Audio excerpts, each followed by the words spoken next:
Normally we'll go out to dinner, and then we'll just sit back and maybe watch the replays, a nice Fiend session. That's about it. I love it. Well, best of luck to you guys. I know we're going to be seeing more from you in a little bit, and we look forward to all of it. Thank you very much. Thank you so much. Back to you guys. Thank you very much, Casey, and thank you very much to Fia as well. Fantastic to see him in good spirits after the game as well. I was actually expecting him to say after he's finished a game of Dota, he just plays a game of Dota. I thought that was what he would do for relaxation, but nevertheless, fantastic to see him here. Fantastic. He's still got that burning passion, that desire to win. I remember in the film, you remember that burning desire to win the international, how disappointed he was to come out of it, and then obviously having 2 years away. I can't even imagine how much fire is under him right now to bring them a championship and finally crown himself as the international champion. He mentioned a couple of things in that. One is that they're still learning, Malini, in terms of picks and bans and how different teams will pick against them and pick their player or pick their heroes that they want to play at. That's interesting, isn't it? You're always still learning. The game evolves so much, and with I think balance patches coming out fairly often nowadays, and especially huge balance patches, there's always things you need to pick up, different hero pools, different play styles, different item builds, different laning scenarios, and players as experienced as Fear always has things to learn. Okay, that's very interesting. Alan, what do you make of the interview? No, I mean, I think that you saw in that interview, part of the reason why EG is so good, and Matt brought this up earlier, is they're the best team in the world, I think, at learning from their mistakes, both in wins and losses. I mean, Charlie, EG's manager, likes to say this all the time, we lose, we learn. Mm-hmm. And I think that applies to wins as well. It's partly why you never see them get too high after a win, because there's always something that they could have done better in that game. And, Fear talks about the Fiend session. They're going to go back to the hotel. They're going to watch those games, and they're going to say, look, guys, we played a great game too. I think we could do this even better. Yeah. Winter, for complexity now, where do they go from here? They've dropped down into the lower bracket, but I don't want to use that whole phrase of, well, they've done well regardless now, because that's rubbish when you get to the international. You want to win it, or you want to win as many as you can. As March said earlier on, he just wants to go as far as he can. What do they change up in the lower bracket? Because it's going to be tough down there for them. I think the most important part they need to understand is when you're ahead, things that you need to do. Like, for example, during the first game, they need to realize they need to have a gem to consolidate the lead, to control the map, and they needed the right itemizations and stuff like that. I think overall, in Game 2, their draft may be a bit lackluster, but like what Sin said during the cast, he liked the idea, but it was a lot tougher to execute compared to what they had in the first game. First game was easier to execute, but they sort of let themselves down by not doing the couple of small things right. So, I mean, for them, I feel you just go back, you watch the replay, you understand what you go wrong, and you just make sure it doesn't happen again. Inexperience, perhaps, playing its role in that? Yeah, definitely. Inexperience definitely has some part of it, but then again, they have Fly on the team, so he's the one that's supposed to be bringing the experience to them. Yeah, indeed. Seb, what are your final thoughts on that game for EG? I mean, I kind of expected EG to dominate Complexity, and no offense to Complexity, but I think EG is the strongest team. So I don't think Complexity should feel too down about it. I mean, having a bad game, which was the second game of it, happens. And also, you play with players like Sumail, and that's why sometimes he's a bit hit or miss. He can snowball really, really fast. So, he triple kills once, then the second time he's even stronger. He's not worse, so he's going to be as good as he was before, the Battle Fury or whatever. And then it just gets harder and harder, and you keep fighting because you're out of options. It was a tough game for them. Game 1, they did great. So let's just, when you play in a tournament like this, there's no reason to beat yourself up all the time. Just look at what you're doing good. Look at your mistakes, but don't be depressed. Just keep on moving. Okay, well, that's exactly what we're going to do now, because we're going to move on to our second game of the day. It's a nice segue. I like that, Seb. Thanks very much for that one. It is Team Secret involved against I.M O. We'll start with Secret as well. They have been the ultimate favourite for very many months, not just recently, but for months now, and they're on a great roll of victorious championships as well. So who can stop them, if anything else, I suppose is the proper question we need to ask. But as we head into their first game at the International, you heard Fear say he's slightly nervous in that first game. Are we going to get any nerves from the superstars? I don't think they were taking too much out of their comfort zone in the group stage. They did have more losses, I think, than anyone expected. But again, they're like the pioneers of a lot of the strategies that we've seen in the past 5 months. The techies that has been fairly prevalent. They started like the Chen, Shadow Fiend, plus Queen of Pain that we saw a lot at DAC. So I think the other team's going to be nervous, like, oh, crap, what is Secret going to do today? what secret strategy are they going to come up with, I suppose? From the other side of things, Winter, they've got an all-star lineup. Sometimes when you put those lineups together, they don't always work, do they? Yeah, I mean, they function very well as a team, I think. And on everyone's mind right now, it's not who is going to beat Secret, it's how are you going to beat Secret. That's the biggest question. Right. How are you going to dismantle this unit of people? All right. Yeah. From a statistical point of view, Alan, how do they do that? When you say, I want to go back to what Winter just said. Okay. When you say all-star team, okay, there are 107 players that have played 100 or more Dota 2 matches. The top 4 winning percentages in that group of players are all on Team Secret. You probably saw the glasses.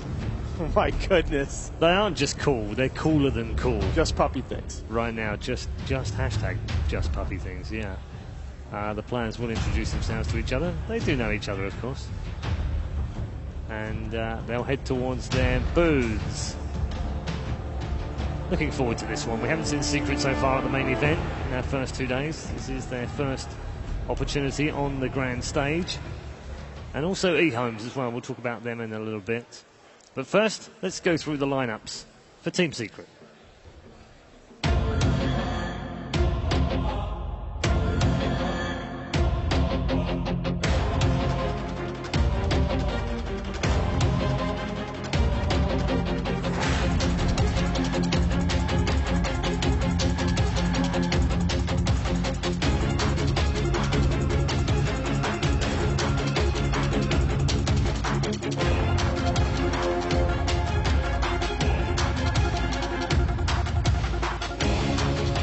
They are the team of superstars, 2 previous international champions amongst them as well, heading towards the final, inevitably they feel, and their fans do too, towards the first ever double championship. They will get themselves set up in their booths, and we will talk a little bit more about them, and also talk about eHome. Very interesting story for these guys, Alan, because we've mentioned it before, being those TI1 finalists, and it's a storied franchise in China as well, but they haven't had it all their own way in the recent years, and only really this year have come back to prominence in any way, shape or form.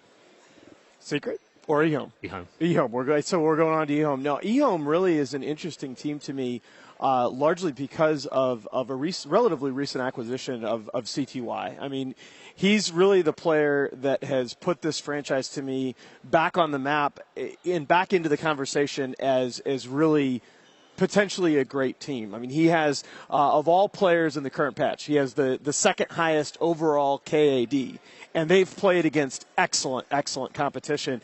You know, one of the times that we saw Secret drop a game in the group stage, it's because they gave away Leshrak to Maybe from LGD, and he just dominated that mid game. That mid lane. I've never seen S4 lose a lane that hard. CTY is the kind of player that can do just that. Okay, well, let's take a quick look at their lineup and we'll get the thoughts of the rest of our panel.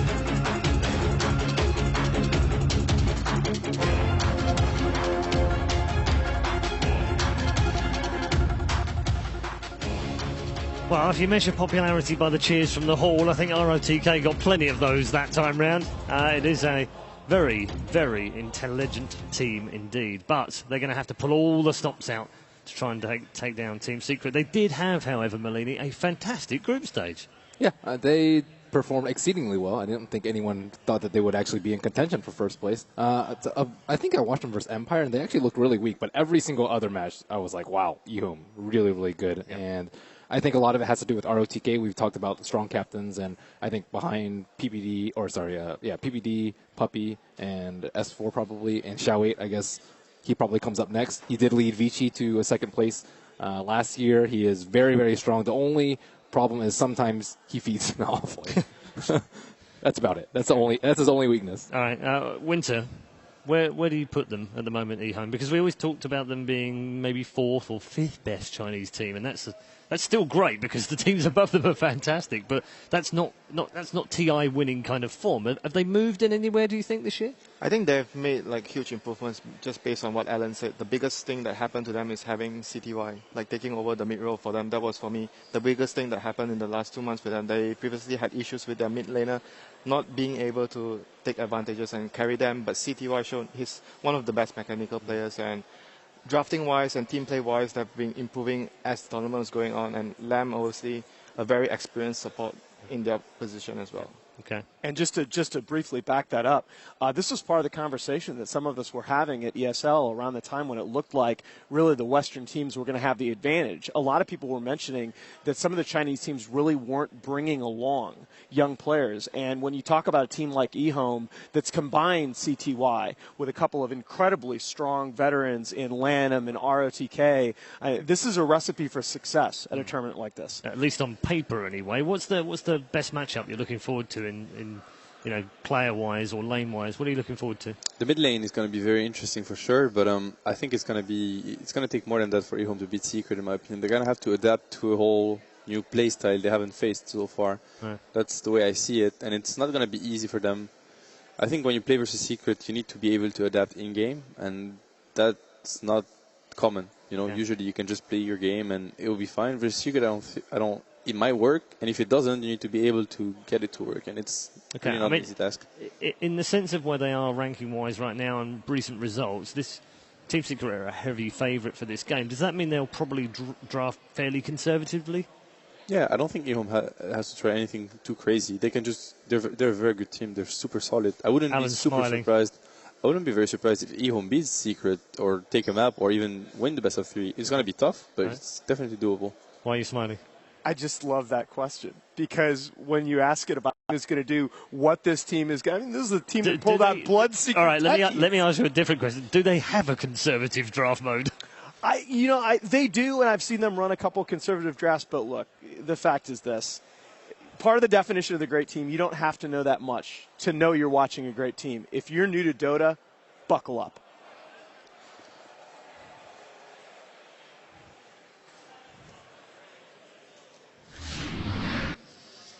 Team Secret versus I.M.O. Buckle up indeed and enjoy the ride, because it's draft time in game. Respect ban versus I.M.O. It's a strong hero, but it is a hero I.M.O has been running a lot, and they've been very successful with it. They run it against like any lineup. It's just their mech carrier, their frontliner, their tank. They sometimes run an off lane or safe lane, but yeah, Secret and EG I think are the only ones that really do this like strange second ban that no other team would do. Do you think they are forcing the ban on the gyro as well? Because the Chinese teams, they like to pick Razor against the gyro. That'd probably be the reason that maybe Secret wants to open with a gyro and avoid getting counterpicked by the Razor.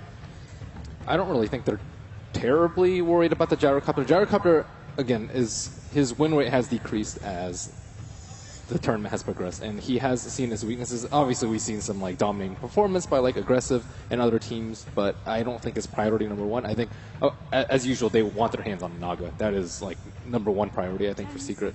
Yeah, I mean, I think that what we've seen in this team is that a lot of better teams especially have won games consistently by controlling tempo. And once again, Naga is just such a great tempo controller. It's going to be a Radiant Shadow Fiend for Secret here. Yeah, and when you talk about Shadow Fiend, Arteezy's, look, Mushi's Shadow Fiend is iconic, but Arteezy's stats on Shadow Fiend are just far and away better than anybody else's. He has the most wins on the hero, highest GPM on the hero. He's just an unbelievable farming SF. Efficiency is what he does best, and Radiant Shadow Fiend is all about efficiency. So I.M.O, let's see what they want to bring to the table. There's no Queen of Pain to actually dominate the Shadow Fiend in lane. There's still TA. Like, I